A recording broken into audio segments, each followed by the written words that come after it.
Cathy, on reste dans le domaine de l'ALIA et de l'intégration en Israël. Nous avons eu la semaine dernière Edwige Choukroun de l'association AMI en ligne qui nous parlait donc d'un prochain vol de nouveaux immigrants qui arrivent en Israël à la fin du mois. Exact. Et là, on va parler d'un sujet beaucoup plus important, beaucoup plus épineux et qui nous touche tous, c'est le problème de l'emploi. Exactement. Et justement, nous avons en ligne Daniel Refetz, qui est responsable des projets emploi au sein de l'AMI. Alors, juste pour un petit rappel, l'AMI, ça veut dire Alia, meilleure intégration. Mais ça c'est veut aussi dire un jeu de mots. Bah oui, voilà. Ça veut dire ami, mon peuple aussi. Exactement. Et ami, mon ami. Donc, mon ami Daniel, bonjour. Bonjour. Alors justement, vous vous occupez des projets au sein de l'emploi dans cette association créée par Pierre Besnénou et Gilles Taïeb.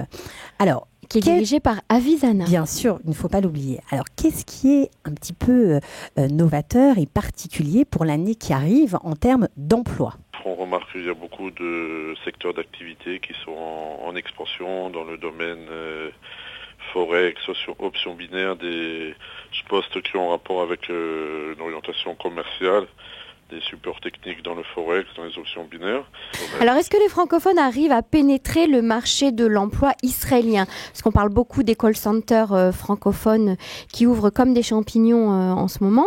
Mais est-ce que on peut dire que les francophones, lorsqu'ils arrivent en Israël, arrivent à trouver un boulot, un emploi dans la société israélienne ? Oui, bien sûr. Effectivement, du niveau d'hébreu, c'est sûr que notre message est toujours que si on a l'hébreu, on a beaucoup plus d'opportunités d'emploi. Mais nous nous sommes orientés spécifiquement vers les emplois pour lesquels le français est un avantage, ou des fois pas seulement un avantage, c'est une condition obligatoire. Concrètement, comment ça se passe lorsqu'un nouveau immigrant tape à votre porte pour qu'on l'aide à trouver un emploi ? Nous lui proposons d'abord des conseils selon son profil, selon ses capacités, son expérience, mais surtout au point de vue pratiquement, nous avons un site qui s'appelle ami-emploi-Israël. Donc ami-emploi-Israël. .org, ok. Et sur lequel nous avons en ligne des postes à pourvoir, où on peut s'inscrire gratuitement. Et consulter aussi le site qui est riche en documents à télécharger sur tout ce qui est en rapport avec les droits du travail, avec l'économie israélienne, le monde des salariés, l'entretien d'embauche, toutes les choses qu'il faut savoir et qui sont toute l'information est en français, des documents traduits. On sait qu'on a du mal à...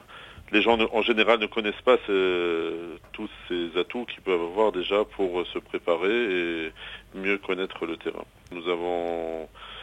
des résultats qui montrent qu'à peu près une dizaine de placements par mois effectifs. C'est des gens qui sont placés, les entreprises se tournent vers nous, sachant que d'un autre côté, les nouveaux immigrants aussi se tournent vers nous. Donc on fait Donc vous êtes un lien en fait avec des entreprises israéliennes qui cherchent du personnel qualifié. Et il faut préciser que souvent, nous recevons souvent des demandes de gens qui voudraient conclure cette démarche avant l'ALIA. Mais le marché israélien est un marché très réactif et très concret, donc il n'est pas ouvert à ce genre de démarche. C'est-à-dire, venez, faites le pas, ensuite on trouvera la solution. Mais trop souvent, on entend des gens s'adressent à nous en espérant déjà double-clé avant de faire le pas, et ça ne marche pas comme ça. C'est la différence de mentalité, ça. Voilà. Alors donc, AMI reste le premier interlocuteur français, francophone en Israël pour les nouveaux immigrants dans différents domaines. On vous remercie pour toutes ces informations, Daniel Refetz, et on vous retrouve très bientôt.